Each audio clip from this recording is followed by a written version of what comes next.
ఇద్దరు స్టడీ చేయాలి. కొద్దిగా పైకి అప్ చేయాలి ఇద్దరు. చెప్పండి మీరు అక్కడ చూడండి. లాస్ట్ చూడండి. ప్లాంక్ స్టడీగా చేయాలి. బెండ్ చేయొద్దు, అప్ చేయొద్దు మేడం. ఫెయిల్ అయిపోతారు మీరు. కొద్దిగా అప్ చేయాలి బాడీ. అలా ఉంచండి. Strong, be strong. పైకి ఎత్తండి. మిడిల్ కూడా.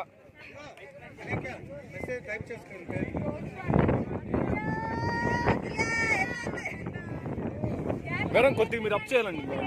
అది అలా హోల్డ్ చేయండి. అలా స్ట్రాంగ్ చేయండి. హోల్డ్. ఓకే.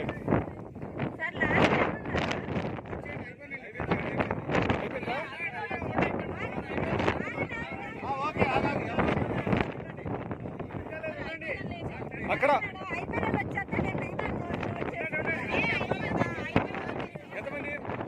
1 2 3 4 5. ఓకే. కమాన్ కమాన్.